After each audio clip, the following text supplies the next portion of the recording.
a legislator that has just arrived, Representative Roland Lamar from the 96th District of New Haven.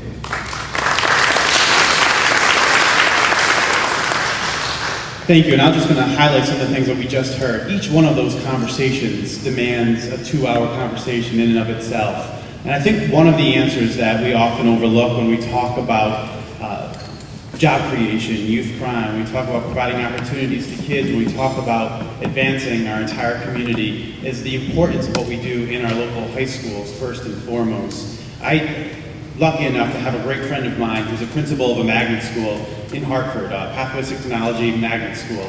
And at his school, which is, again, a Hartford Public Magnet School, he has more internships than he has students. And because he saw it as one of the core components of his school was ensuring that each one of his kids was prepared to take a job upon graduation. He's a principal of a high school, and he is as focused on test scores and teacher development as anything else, but I'm providing opportunities for kids immediately upon graduation. And so all summer long, he's out recruiting businesses to be partners at his school, ensuring that every one of them is in line to offer a job to one of his kids all summer long during the course of the year. And to me, like, the answers that Scott Byrne, I think you hit it, like, locally, we have got to be more engaged in our high schools, in our communities, and ensuring that all of our local businesses, all of our large corporations, all of our high schools see their core component of what they're providing are jobs to our kids. One of the advantages, I grew up in a very violent place, and I saw who had opportunity for advancement versus who did not. I saw that my options limited by the fact that my family did not have the ability to provide for an unpaid internship for me, and I was lucky enough to go to college based on scholarship and have opportunities afforded to me since then. Right now, our community faces that same concern. Whether you're black, white, Latino, no matter where you come from, our community, by and large, is poor and struggling, and we cannot afford for our kids to take a series of unpaid internships. We need to find gainful employment for our kids. We need to be more active and engaged locally with these companies, local businesses, large corporations, huge universities, and our local high schools. So we all need to rally behind youth employment. We need to do it as the most important thing that we do. There is federal funding, state funding, and local funding dedicated toward this end, and we need to make sure we're all working together. And again, there's a local high school, and it's a little bit in politics, and I apologize for it, but there's a local high school right now where the leadership has systematically disempowered a group of young leaders in this school. And it sends an awful message to those kids and to all kids citywide that if you are working hard and you're invested in changing the environment in your school, for your environment, for your classmates, if you are really active and engaged and outspoken and fighting for your community, that's a threat to us, and we're not willing to engage in your, and so I think we all need to rally behind, one, those particular kids,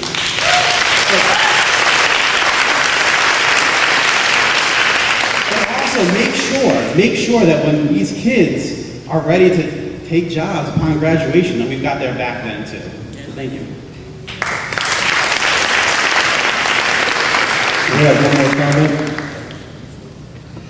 This morning we did discuss jobs, and congratulations for raising enormous questions.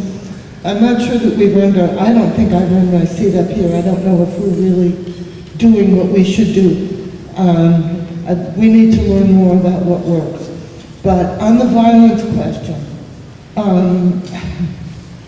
the Dwight neighborhood is taking up an issue concerning a curfew.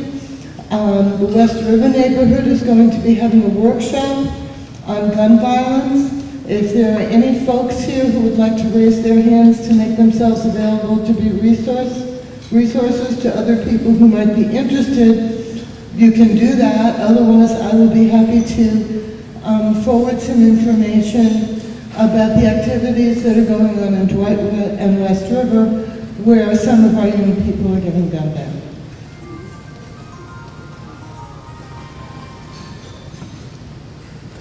Well, we thank all the legislators for joining us this morning. You're now excused. We're going to replace you with young people.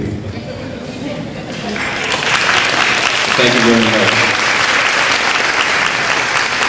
While we have the legislators leaving, we're going to have Carol Seaver give some more remarks.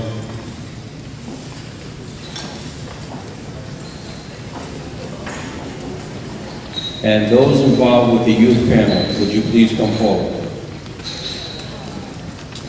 Thank you, John. Let's give John Gill a hand because he's been emceeing. Thank you for that. While we have our legislators leave and we get ready for the second part of what we're going to do with our beautiful youth who are coming up to the stage, as you can see by your program book, 3 participating organizations put this together. The LIST, the Collaborative, and the Citywide Youth Coalition. I'm a member of all 3 and co-founder of the Citywide Youth Coalition because I see Sarah Fabish here, who I haven't seen in a while. And back in 1976, Mayor Frank Lowe told me to go to see Bubby Moore in the Hill. And that's how we started Citywide Youth Coalition, if you really look into it. It's still going on. It's a wonderful group, and many of them are here. If you're not a member, join. And let's give a hand to Rachel, who's the executive director of it. To that end, the Citywide Youth Coalition has always stepped up. But look at the beautiful design. That was done by Sheila, and where's Sheila at? I know she's around here somewhere. She's behind me. Come on up here, young lady. This is the young lady that took your name, emails to do the registration, and she worked on laying out this display because this is a beautiful, she worked very hard. Please give a round of applause for Sheila. When it comes to the LIST and the Collaborative, I have a buddy. She said, no, Lord, Carol Super calling again. What she want now? It's not words can put in express. She's worked very, very hard in anything she does. Please, give it up for Gabrielle Hall from Clifford Bear. If you look at their program, all 3 have monthly meetings. Come to one. Come to all if you can, but come to them. They have their meeting dates, time, and places. It's time that you, the community, you got to come out. You came out today. This is just the beginning. We're not going to stop here. But we need to get some things done. We need to bring some people who are not here to the table. We need to bring them all here. Whether it's the police department, Youth at Work, Workforce Alliance, I'm just naming a few. All of us need to work together. New Haven and Greater New Haven area, we're not far apart. We're right next to each other, and we got to talk more. We need to solve things. There was an issue in Hampton on Goodrich Street that did not need to happen. We need to make sure that we all communicate. So the young people are here. We're getting ready to get started. Get more refreshments. We have it. If you need the restrooms and all. But this is a good way to spend. And before you leave, make sure you sign in. We know who you are because we'd like you to come back. And I can't say enough about Job Corps. They've done a tremendous job. Let's give Job Corps a hand one more time. All right, young people are on, and boy, they got something to say.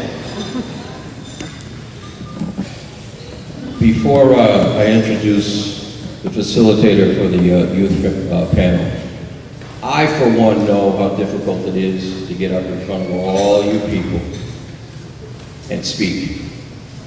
So I'm going to ask every one of us adults to be very respectful of the young people who are up here